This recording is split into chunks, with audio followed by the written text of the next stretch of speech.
Under the dry heat of the afternoon sun, the small frontier town had gathered in a half-circle around the wooden auction stand. Dust rose with every shuffle of boot and hoof, swirling between the cracked boards and faded banners. The cries of traders echoed through the air, mules, wagons, rifles, and silence when it came to what stood tied at the post. A man, or something near it, sat on his knees with a rough hood over his head, wrists bound by iron. The crowd didn't see him as a man. They saw an Apache, and for that reason, he was worth less than the mule tethered beside him.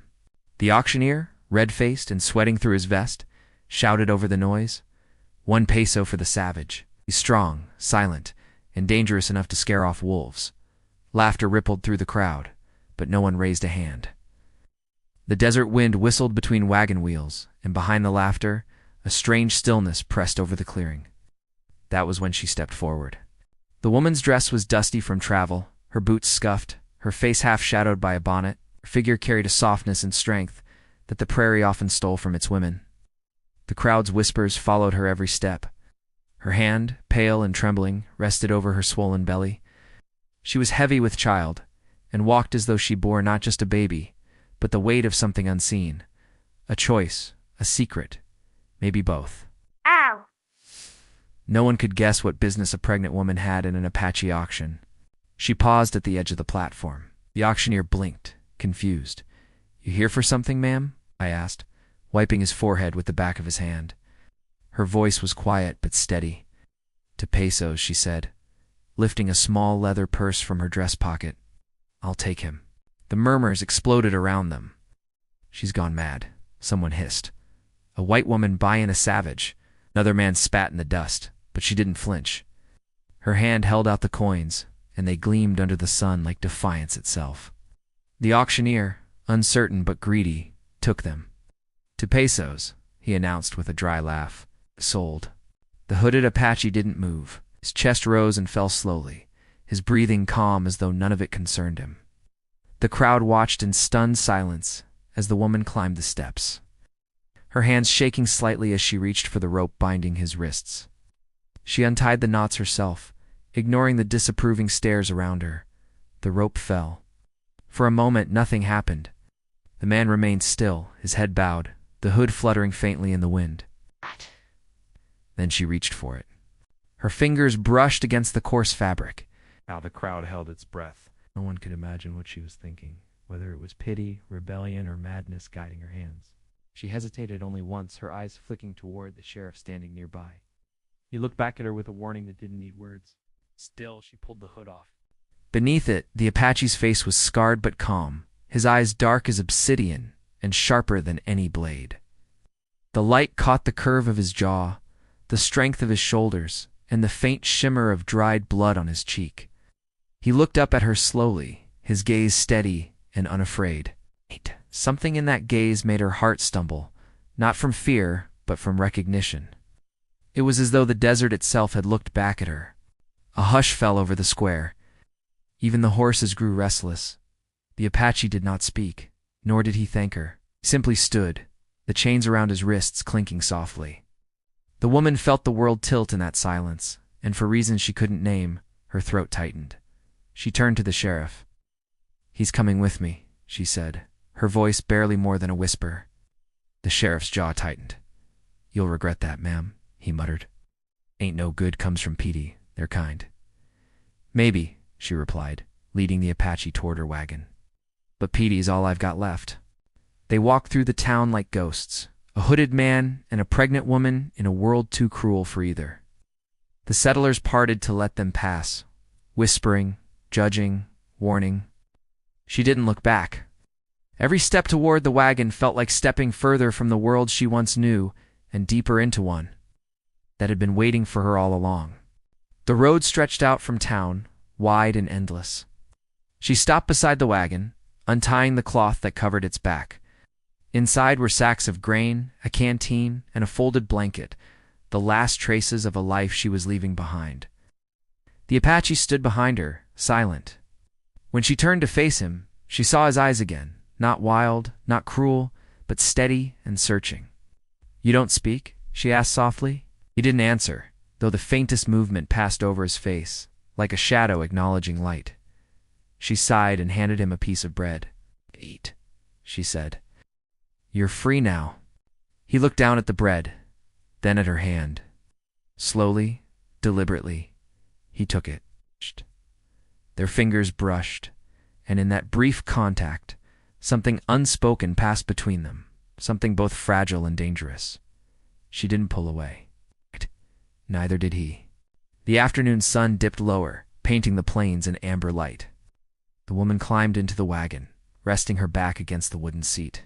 Her hand moved to her belly again, protective and uncertain. The Apache stood near the wheel, his gaze fixed on the horizon. The silence between them wasn't empty. It was alive, filled with questions neither dared to ask. Finally, she broke it. "They say, you're kind, don't forgive," she murmured. "Maybe that's why you were the only one left in that pen."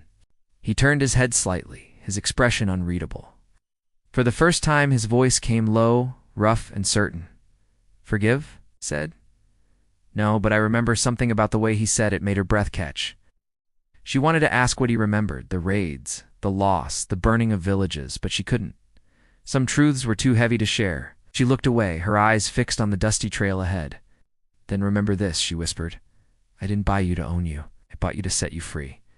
The Apache's gaze lingered on her for a long moment. Then he nodded once, slow and deliberate, before walking to the back of the wagon and sitting in the shade. The simple gesture felt like a truce, a thread of trust stitched between two strangers who should have been enemies.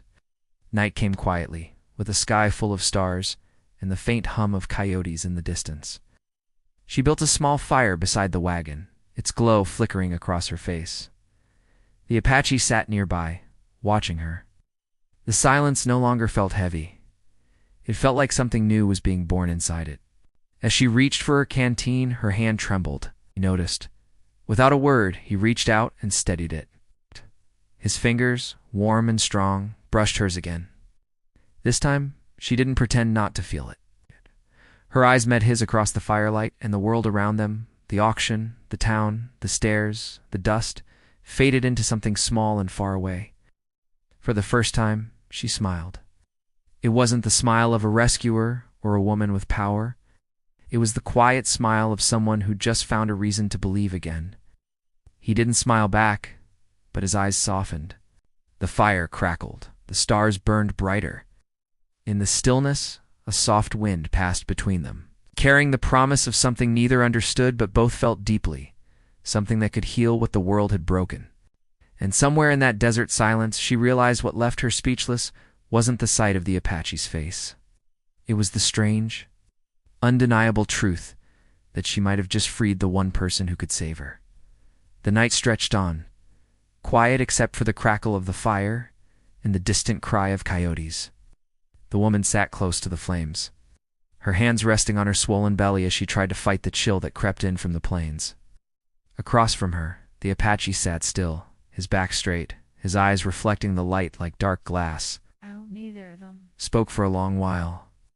It wasn't fear that filled the silence, but something deeper, the strange understanding between two souls who had both seen too much and trusted too little.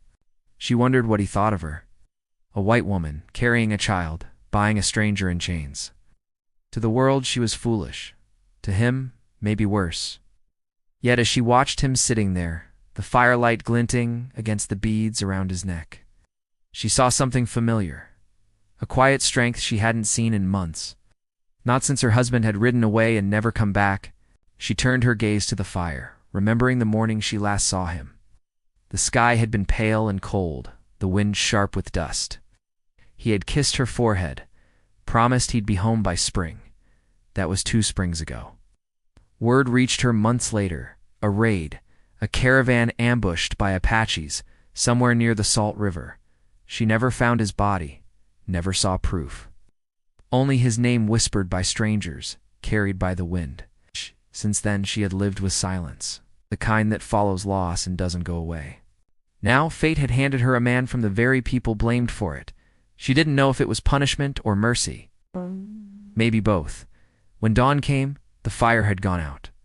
The woman woke to find the Apache already standing by the wagon, the hood he'd worn at the auction lying folded neatly beside the wheel. His hair fell long over his shoulders, dark as the shadows of the canyon. He was watching the sunrise, his face calm but distant. Apache stepped down carefully, one hand on her belly, and said softly, "We need to move before the sun gets too high." He nodded once. No words, no questions. He helped her climb back onto the seat, then took the reins as if it were the most natural thing in the world. The horses stirred, and the wagon rolled onto the trail. Hours passed in silence, broken only by the sound of hooves and creaking wood. She tried to ignore the ache in her back and the unease twisting inside her. Every so often she caught him glancing at her, not with suspicion or anger but curiosity, as if trying to understand why she had done what she did. Finally, she spoke. "You have a name?" He looked straight ahead. "Sunk," he said quietly after a pause. She repeated it under her breath, tasting the weight of it. "Sunk," she said again, softer this time. "What does it mean?" Hoarse, he replied. She nodded, smiling faintly. "It suits you." He didn't answer. But a flicker of something, maybe amusement, maybe disbelief, passed through his eyes. By midday, the sun burned overhead, and she called for a stop by a dry creek bed. As she sat on the wagon's edge, unwrapping a loaf of bread, she noticed Sunk kneeling a few yards away. He was tracing something in the sand with stick marks and curves that looked like stories written in a language older than she could imagine. She watched in silence, the wind lifting strands of her hair as he worked. When he looked up, their eyes met again. "You draw stories?" she asked. He studied her a moment, then nodded. "Yes, the land remembers," he said. "But white men do not listen." His words hit her harder than she expected. She thought of the settlers, the soldiers, the endless war between fear and pride. Maybe the land did remember every burned field, every broken promise. And maybe that memory was what lived behind his calm eyes. She wanted to ask more, but her breath caught suddenly. A sharp pain shot through her side, and she gripped the wagon rail. Sunk was beside her in an instant. "You hurt?" he asked. "It's the baby," she whispered, forcing a smile. "Sometimes it moves like thunder." He nodded slowly, his eyes lowering to her stomach. There was no fear in his face, only something soft and searching, the quiet respect of a man who understood life in its purest form. As evening came again, they reached a stretch of grassland where the wind smelled faintly of rain. He decided to stop there for the night. Sunk gathered wood without being told, built a fire, and brought her water from a small spring nearby. Watching him move, she noticed how careful he was, not out of obedience, but instinct. Every motion seemed guided by purpose. When the fire burned high, she asked the question that had been pressing on her mind all day. "Were you with the ones who attacked the caravans near Salt River?" He didn't look at her. The flames flickered across his face. "I was there," he said, after a long silence. Her heart tightened. The air between them grew heavier, filled with the ghosts of that memory. "Then you knew them," she whispered. "The settlers who died. I knew their fear," he said quietly. "They came with guns. We had only the ground beneath our feet." She turned away, her throat dry. "My husband was there," she said. "He never came home." Sunk's eyes flicked toward her, unreadable. "You think I killed him?" "I don't know," she said honestly. "But I know I couldn't hate you even if you did." The words came out before she could stop them. Maybe it was exhaustion, maybe something deeper. He watched her for a long time, his expression softening with something close to sorrow. "I did not kill your man," he said finally. "But I saw him. He fought hard. The kind who would die before running." Tears stung her eyes, but she blinked them back. "You saw him fall?" He nodded once. "Spoke your name before he died." Her hand covered her mouth as a quiet sob escaped. For a moment she couldn't breathe. The image of her husband's last moments carried across the desert by the man she'd freed felt like fate's cruel trick. But when she looked at Sunk, she didn't see cruelty, only truth. He turned his gaze toward the fire. "He died brave," he said. "And because of him, I lived." She stared at him, not understanding. "What do you mean?" "I was wounded," Sunk said softly. "Your man spared me," he said. "Not all blood must be answered with blood." Her breath trembled. "Then you remember him?" "I remember his mercy," he said. "That is why when you took off my hood, I did not fight. The realization settled between them like a gentle wind. It wasn't chance that had led her to him at the auction. It was something larger, a circle of life and death that neither of them could have drawn on their own. She wiped her tears, whispering, "Maybe that's why I found you." The night grew colder.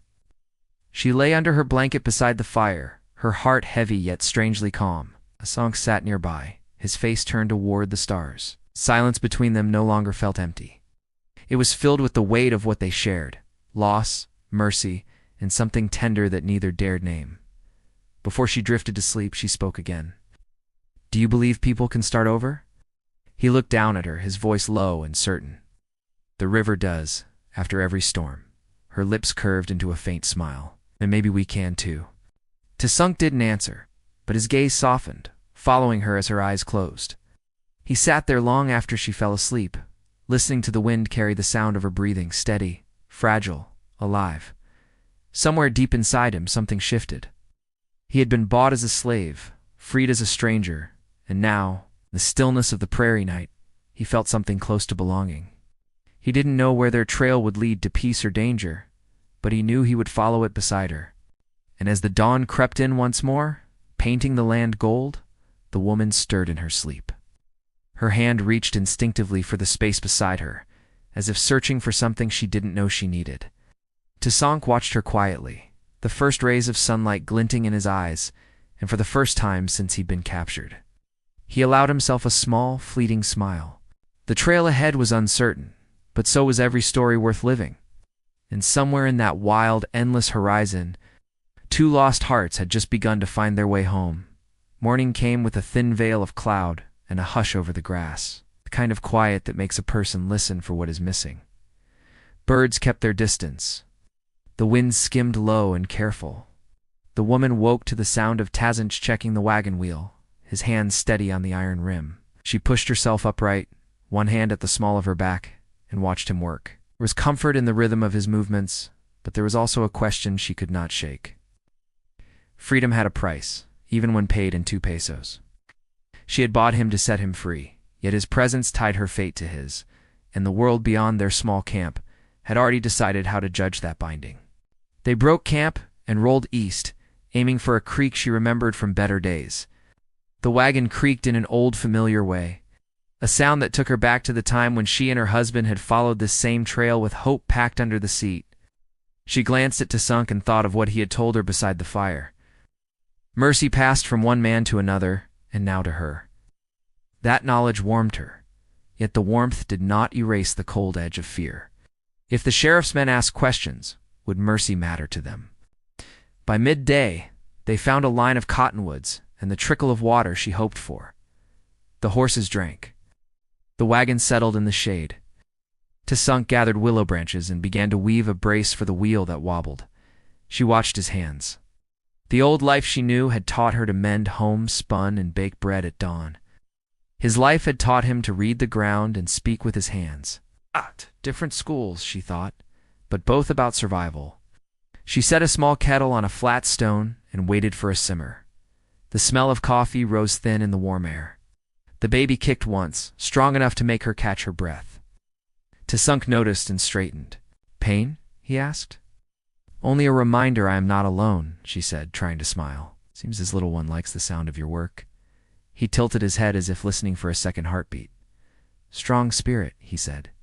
"Strong spirits choose hard roads." She sipped and let the words settle. Hard roads were all that remained.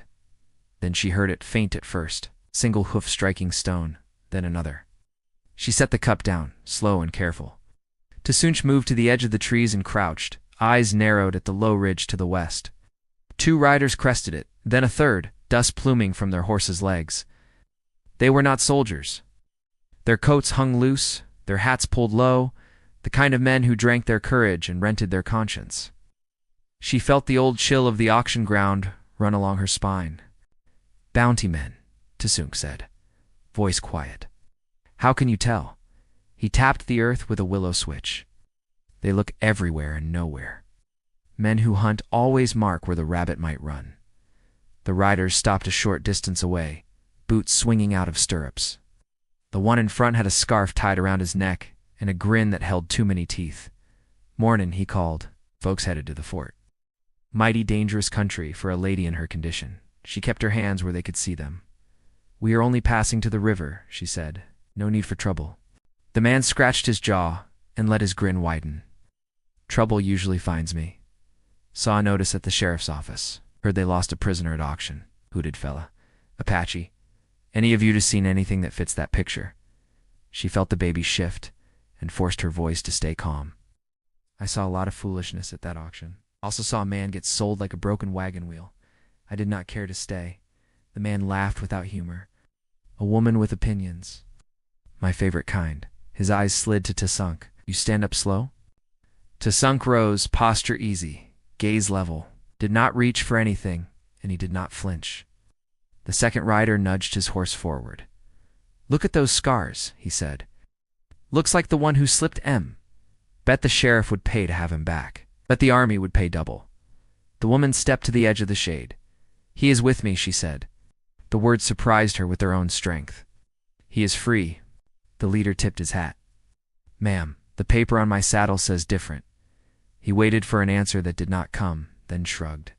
"We'll be taking him to town. If you feel like arguing, we can take your wagon too." Tsunk's eyes flicked to the creek, then the trees, measuring distance and risk. He did not move. The woman could almost hear her husband's voice telling her to think, not to beg. She took a breath. "If you bring him back, tell the sheriff he already took my coins. Tell him I paid fair in front of everyone. Tell him I own the paper he lost." That earned a pause. The younger rider looked confused. The leader's grin faltered, then returned. "You've got that paper?" She pressed her palm to her dress pocket, feeling the folded slip she had lifted when the auctioneer leaned to count the pesos. It was creased and sun-warmed. She had taken it on instinct and only later understood why. "I do," she said. "Let's see it. Then bring me your notice," she said. "We will trade paper for paper." He laughed again, but the sound was smaller. He did not want to admit he had no legal ground. He wanted her to be scared enough to hand over the man and the wagon besides. When he saw that she did not shake, he spit in the grass and tugged his reins. "Fine," he said. "We'll go see about that, Sheriff. We'll be back on this road by sundown, one way or the other."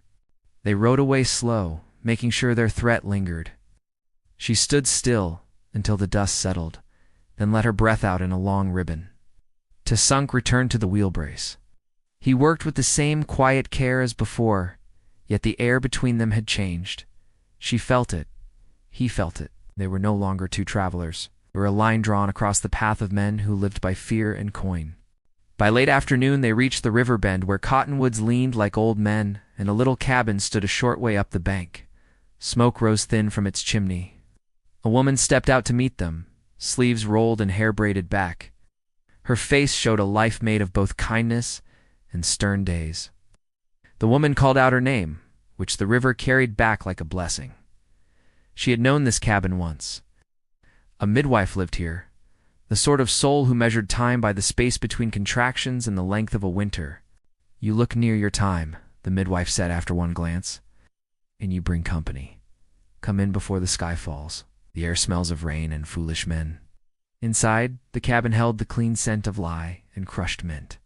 There was a neat bed against the wall, a sturdy table, a shelf of jars, and a patchwork quilt that looked like a map of all the lives that had passed through this room. The midwife set tea to steep and fixed bread with wild honey. Tsunk stood by the door, watchful as a sentinel. "If you plan to birth here, we need cloth and calm," the midwife said. Her eyes slid to Tsunk with an assessing kindness. "And a good pair of hands." "He is both," the woman said, surprising herself again. The midwife nodded, as if she had expected the answer. "Then we will share our breath and see what the day brings." Rain began at dusk, soft at first, and then a steady drum on the roof. The baby turned and stretched, as if listening. The woman told the midwife about the riders and the paper and the sheriff who liked his coins more than the truth. The midwife listened and stirred her tea. "They come like that sometimes," she said. "Men who need a reason to pull on their guns. But the law still wants a line to stand behind. The paper in your pocket is a line."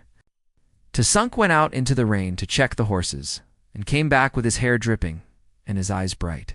"Tracks on the south bank," he said quietly. 3 men watched the cabin and moved on. They will circle. The midwife's mouth tightened. She crossed the room and pulled a tin box from under the bed. Inside lay a ribbon, a silver coin, and a small folded letter. She placed the coin in the woman's hand. "This was given to me by a trader who never made it home," she said.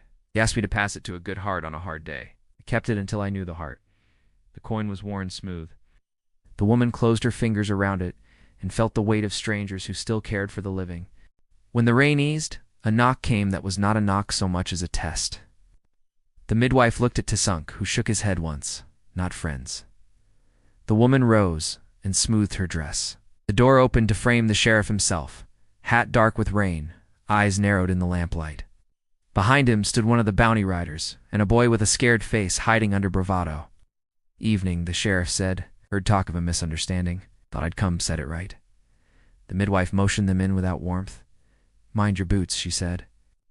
"And your tone." The sheriff took 2 steps inside and stopped when he saw Tsunk. Something mean flickered in his face, and then went still. "There he is," he said. "You caused a mighty stir, friend." He turned to the woman. "Now I believe you paid 2 pesos for something you didn't fully understand." "I paid for a man," she said. "It's not a mule." "I have the bill." "Paper gets wet in this weather," he said, hard to read. "But I'm a fair man, and a fair man asks for the truth." "What do you aim to do with him?" "Let him live," she answered. "Help me live too." The boy behind the sheriff shuffled his feet. Rain ran off his hat and down his nose. He could not be more than 16. He glanced from the woman's belly to Tsunk's calm posture, and back again. The bounty rider watched only the coin purse on the table. The sheriff nodded once, as if he were thinking. "Thing is," he said, "the fort has rules. They have fears too." Word got out that a white woman ran off with an Apache. Word is loud, fear is louder. Tsunk met his gaze. "Your fear is not my cage," he said. The sheriff's mouth tightened. "You speak real fine for a man who just got out of a hood." He looked at the woman again. "I can take him to the fort for questions, and you can keep your wagon and your quiet life. Or I can leave him here, and the fort will come for the both of you. They will come heavy." "No?" "You will not like that kind of visit." The midwife stepped forward. "And if the woman shows you the bill of sale you took coin for, then I will say the sale was unlawful," he said. "On account of state safety? That is a rule men lean on when their other arguments lack bones." Silence stretched thin as a wire. The woman felt the baby pressed low and fierce. A ripple of pain climbed her spine. She gripped the edge of the table and breathed. Tsunk moved a half-step closer without thinking. The sheriff's eyes followed the motion. "What if there is another way?" the woman said, her voice dry but clear. She pulled the folded slip from her pocket and set it on the table beside the midwife's coin. "You say fear is loud. You say mercy is louder when it is spoken by more than one mouth. This midwife knows the truth. The boy behind you knows something about being scared. You yourself know you took my pesos while half the town stared. If you walk out and tell the fort you saw a woman trying to live quiet and a man who once received mercy, maybe the fort will hear. If not, then let them come and look at a bill with your name on it." The sheriff stared at the paper as if it might bite. The bounty rider shifted, hand hovering near his belt, but the boy reached and touched the sheriff's sleeve, small and quick. "She is near her time," the boy whispered. "Sir," something moved in the sheriff's face. It was not kindness, not yet. It was a tiredness that sometimes makes a man stop being cruel. He picked up the bill, folded it, and passed it back to her. "I will give you until morning," he said. "By then, I'll have to choose which noise to listen to." He turned and stepped out into the wet dark. The bounty rider hesitated on the threshold, weighing coin against conscience, then followed. The boy lingered a heartbeat longer, eyes wide, then tipped his hat to the woman and hurried after them. When the door closed, the cabin felt smaller and warmer, but the air carried a hum like a far bell. The midwife exhaled and tightened the ties on her apron. "Morning is both near and far," she said. "We will be ready for either." Tsunk leaned the latch and checked the shutters. His gaze moved once around the room, counting jars, measuring space. The woman sank onto the bed and pressed her palm to the low ache in her belly. Outside, the rain slowed to a whisper. Inside, the lamp flame lifted and settled like a heartbeat. In the quiet that followed, The woman remembered a letter she kept folded beneath the wagon seat. Her husband had written it the winter before he left. In it, he spoke of rain on the roof, and a child that did not yet exist, and a promise that love can carry more than grief. She looked at Tasunk, who stood like a tree in the center of the room, and she knew what she wanted to ask. She wanted to ask if he believed love could turn fear into something useful. She wanted to ask what the river had taught him about starting over. She did not ask. The knight still held men on horses and a fort with rules, and a sheriff who had postponed his choice not changed it. The midwife poured tea that steamed like a prayer. The woman drank and felt warmth spread through ribs and memory. Tasunk crouched near the door and laid his palm flat to the floorboards, listening to the ground itself, as if the land might tell him which way danger would come. When the last of the rain passed, the wind shifted. Somewhere up the road a single horse stamped, somewhere beyond the cottonwoods a branch cracked. The midwife met Tasunk's eyes and nodded to the lantern, which he lowered with a careful hand. Shadows grew taller against the walls. The baby shifted again, a strong turning. The woman reached for Tasunk without thinking, and his fingers found hers in the dim light, warm and sure. Oh. Their hands held for a breath. It felt like a promise made without words. Then the dog at the far cabin down the bank began to bark, fast and hard, the kind of bark that announces company a person will not like. The sheriff had said he would wait for morning. The sound outside said the night had made its own plans. The barking grew louder. Echoing through the trees like an alarm meant for everyone but them, the woman's pulse raced. The cabin wall suddenly felt too thin to keep the world out. Tasunk's eyes met hers, sharp and alert. The midwife moved quietly to the window and pulled the curtain aside just enough to see the lanterns moving through the rain-dark yard. She counted 3, maybe 4 figures on horseback. One dismounted, the crunch of boots on wet ground breaking the quiet. "They didn't wait for morning," the midwife whispered. Tasunk reached for the door latch but stopped halfway. "If I leave now, they'll take you," he said softly. "If I stay, they'll take us both." The woman tried to stand, gripping the table as another ripple of pain caught her breath. Her hand pressed against her belly, her voice trembling. "You can't leave," she said. "Not now." The midwife helped her back to the bed. "They'll circle the cabin first," she said. "We have minutes, maybe less." Outside, the horses snorted and stamped. One man shouted, something the rain carried off before it could reach them. The woman could feel the baby twisting inside her, as if the child already knew the world outside was waiting with its claws. Tasunk moved quickly, lifting a small crate near the hearth and setting it behind the door. He took the iron poker from the fire, its tip glowing faintly. The midwife fetched a small rifle from beneath the bed and handed it to him. "It's old," she said, "but it bites when cornered." He checked the barrel, nodded once. "Shh, you stay with her?" he said. The midwife's eyes hardened. "Don't tell me how to face men. I've done it longer than you've breathed." The woman managed a faint smile even through the pain. "Both of you," she whispered. "Just come back alive." A loud knock shook the door, firm and deliberate. "Open up," a voice barked. It wasn't the sheriff's, it was harsher, more eager. "We know he's in there. The bounty's doubled by sunrise." The midwife glanced at Tasunk. "They mean to kill, not arrest." Tasunk moved toward the window, pushing it open just a crack. The rain had slowed, but the clouds still pressed heavy. He could see their shadows near the fence line, one lantern swinging low, another held high. A man raised his rifle toward the cabin. Tasunk ducked as the shot splintered the window frame above his head. The baby inside the woman's belly kicked hard at the sound. The midwife hissed, "Stay down," and crawled toward the hearth, pulling the woman with her. "They'll come through the door next." Tasunk's jaw tightened. "They will not," he said. The second shot hit the door, sending splinters across the floor. He braced his shoulder against the frame, waiting for the latch to move. When it did, it was fast and violent. The door flew open, slamming against the crate he had wedged there. A man shoved through the gap, his face shadowed under his hat. Stunk swung the poker, striking his wrist. The gun clattered to the floor. The midwife snatched it up and fired once, the sound deafening in the small room. The man stumbled back, cursing, clutching his arm. Outside, the others shouted. One rushed the porch, another kicked the horses free. The woman could hear them yelling over the storm, words about traitors and savages. She pressed both hands to her. Rebellion whispered something that sounded like a prayer, but was really a promise. The sheriff had said he'd wait until morning. Maybe he meant it. Maybe these men hadn't cared.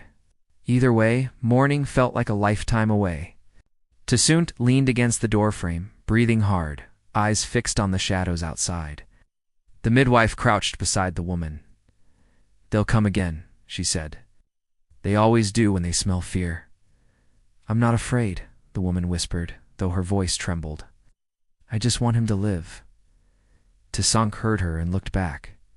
"You mean the child?" he said. "I mean both of you," she answered. Another rifle cracked. The bullet tore through the wall, missing the lamp by inches. The light flickered wildly, throwing their faces in and out of shadow. The air smelled of smoke and gunpowder, of rain and earth and fear. Tasunk moved to the window again. The bounty riders were closer now. One crouched behind the wagon, another near the corral. He recognized the scarf of the leader, the same man who had spoken at the creek. The man's grin was gone. He shouted to the others, "Burn it! Drive him out!" The woman gasped. "No, my wagon." Tasunk's eyes hardened. "They want me. I'll not take you." He slipped out the back window before she could stop him. The midwife cursed under her breath but didn't call him back. She knew a man's silence could mean protection as much as danger. Rain slicked the ground. Tasunk moved through the shadows, crouching low behind the trees. He found one of the men by the wagon fumbling with a match. The flame caught the edge of the canvas, but before it could spread, Tasunk grabbed the man by the collar and pulled him backward, slamming him into the mud. The match hissed out. Struggle followed, short, fierce, and breathless. When it ended, the matchbox lay broken, and the man did not rise. The leader saw movement and fired. The bullet grazed Tasunk's shoulder, spinning him sideways. He dropped low, blood warm against his skin, and crawled toward the other horse tied near the fence. He slapped its flank hard. The horse bolted, knocking into one of the riders and sending him sprawling. Inside the cabin, the midwife helped the woman breathe through another sharp wave of pain. "It's starting," she said quietly. "The child's coming whether the world's ready or not." The woman bit her lip, her fingers clutching the quilt. "Not now," she whispered. "Please, not now." "Life doesn't ask permission," the midwife said. "Just arrives." Outside, Tasun caught his breath behind a tree. The bleeding from his shoulder had slowed, but the pain blurred the edges of his sight. He could hear one of the men shouting, "He's hit. Go around." "Ah!" The leader's voice followed. "Closer now. We'll end it quick. Bring the woman out after." The sound made something dark rise inside Tasunk. Not anger, but memory. He remembered another raid, another fire, a night when his own kin were taken while others watched. The difference was this time he could fight. He stepped out from the trees and fired the rifle once. The leader's lantern shattered, plunging the yard into darkness. Rain hissed on the hot glass. The horses screamed. In the flash of lightning that followed, Tasunk's face appeared ghost-like, calm, determined, unstoppable. The leader cursed and fired blindly. The shot hit the wagon wheel, sparks flying. Tasunk moved again, fast as a shadow. The man turned just as the rifle but caught him across the jaw. He went down hard. Tasunk pressed the barrel against his chest. "Go," he said. "Leave while you still breathe." The man's eyes flicked toward the cabin, then back to Tasunk. "You'll die for her," he spat. Tasunk's voice stayed even. "Then I'll die free." He fired into the ground beside the man's head. The shock of it broke the man's nerve. He scrambled backward, shouting to the others, "Fall back! We're done here!" They mounted their horses in a flurry of curses and rain. Within moments, the sound of hooves faded down the trail, swallowed by thunder. Tasunk stood in the yard, chest heaving, rain washing the blood from his shoulder. His hand trembled on the rifle, not from fear, but from the weight of what he had chosen to protect, to stay, to belong to something again. Inside, the midwife wiped the sweat from the woman's brow. "It's time," she said. "Now breathe deep and strong." The woman cried out once, her voice breaking through the storm. Tasunk turned toward the sound, stumbling back to the door. When he entered, the fire was low, the air thick with heat and candle smoke. The midwife looked up briefly, eyes fierce and focused. "You came back," the woman gasped between breaths. "I told you I would." he said softly, kneeling beside her. His hand found hers, their fingers locking tight. The midwife moved around them with practiced urgency. "Stay with her," she said. "The night's not over yet." Lightning flashed again outside, and for a moment, the three of them looked like a single story written in flame and shadow. A wounded warrior, a woman in labor, and an old midwife standing guard while the storm waited its turn. Another shout echoed faintly from the distance, carried by the wind. It wasn't gone yet, the danger, the men, the choice that still hung between life and loss. The woman squeezed his hand, her eyes locking onto his. "They'll come again," she whispered. "Then we'll be ready," he answered. The wind rattled the shutters, the fire hissed low, and the night closed in tight around the cabin. Outside, the river roared higher, breaking against the banks like a heart that refused to stop beating. Inside, between pain and fear, a cry began to rise, not of death but of birth, fierce and defiant. The world beyond the door might still want to tear them apart, but in that moment, as lightning split the sky and the storm swallowed the land, they held on to the one truth that the desert and the war and the law could never take that life, even when hunted, could still choose love.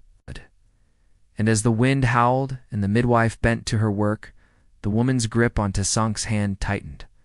Not in fear but in faith that whatever came next, they would face it together. The night slowly surrendered to the gray light of dawn. The storm had passed, leaving the air thick with the scent of wet earth and smoke. Inside the cabin, the fire had burned down to faint red coals. The woman lay weak, but breathing steady, her hair damp against her cheeks. In her arms, wrapped in a wool blanket, was the small, quiet miracle that had entered the world while thunder rolled above the roof. The baby's cries had faded into soft sighs, as if it too had fought a long battle and finally found peace. The midwife sat beside her, eyes tired but calm. She had seen many children born under hard skies, but this one felt different, not just because of the storm or the blood spilled outside, but because of the strange grace that had filled the room when it ended. It was as if the land itself had paused to witness a new beginning. She looked toward Tasank, who stood near the door, silent, watching over them like a sentry carved from the earth. His shoulder was bound with a strip of linen, his face pale from blood loss, but his eyes were steady. He had not slept. He had spent the rest of the night listening for horses, waiting for one more knock that never came. When the baby stirred, he moved closer, each step careful and slow. The woman lifted her eyes to him, tired but full of light. "It's a boy," she whispered. He waited for the rain to stop. Tasank knelt beside her, his gaze falling on the child. Tiny fingers peeked from the blanket, curling and uncurling like the petals of a new flower. He didn't speak at first. Instead, he reached out, hesitant, and let the back of his finger brush against the baby's hand. The small fingers closed around his touch, strong for their size. He exhaled, a sound somewhere between relief and wonder.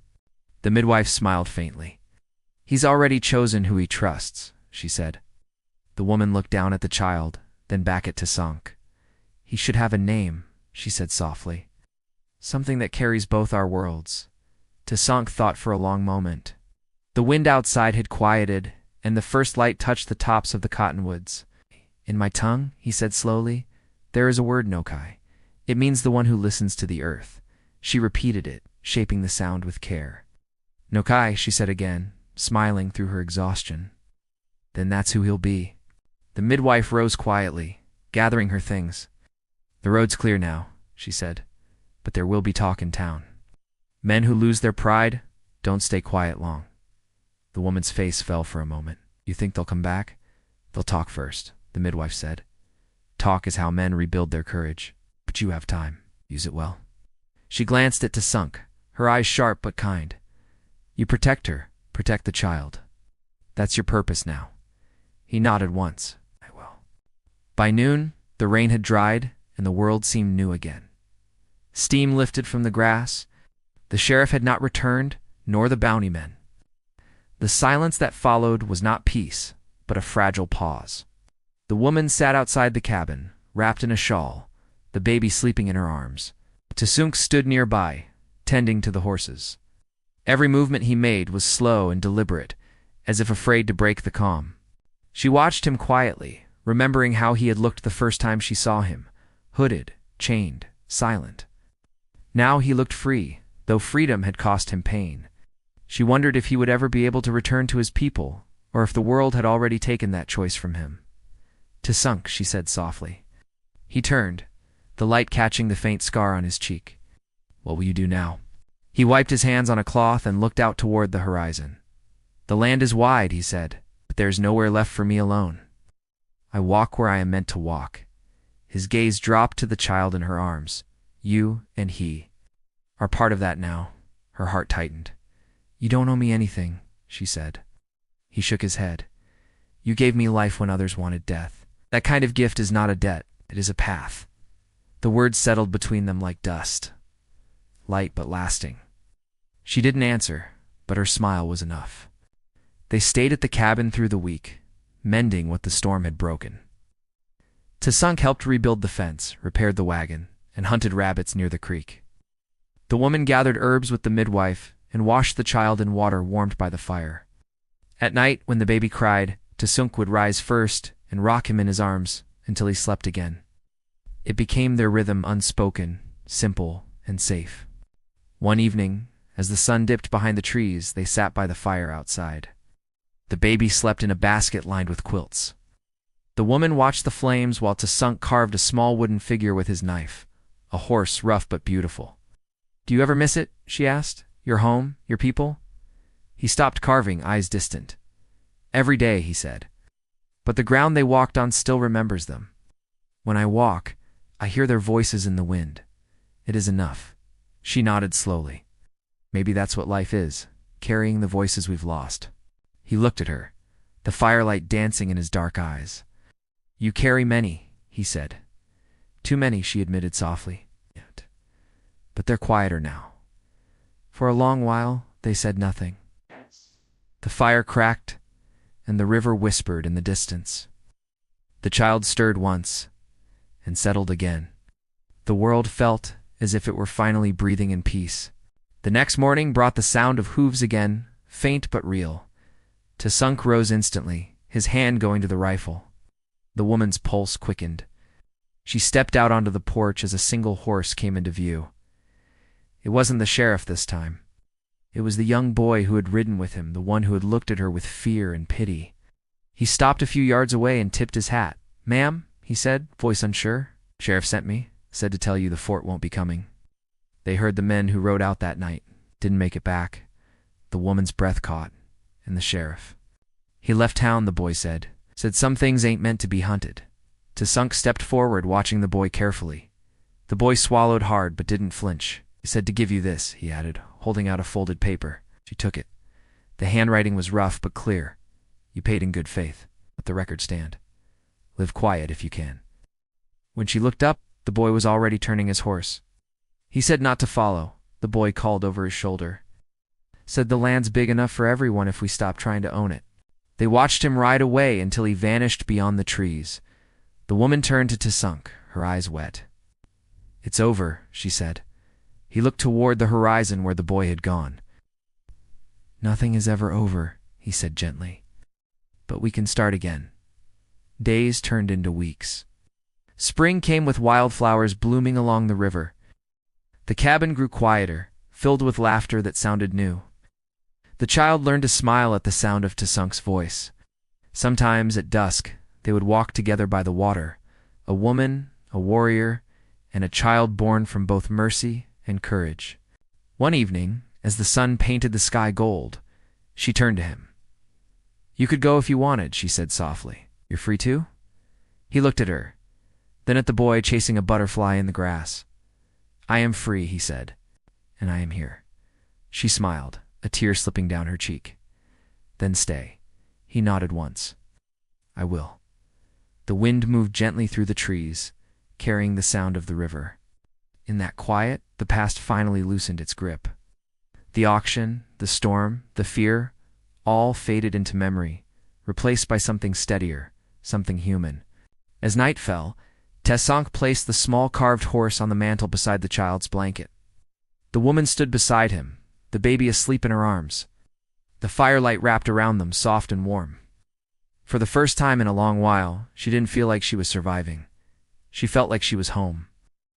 And when she looked at Tasunk, standing in the glow with a quiet smile that carried both strength and peace, she knew the world might still be broken. But here in this small corner of it, they had built something whole. The river whispered outside, steady and endless, and under that sound, a new life began, one shaped not by fear or fate, but by choice.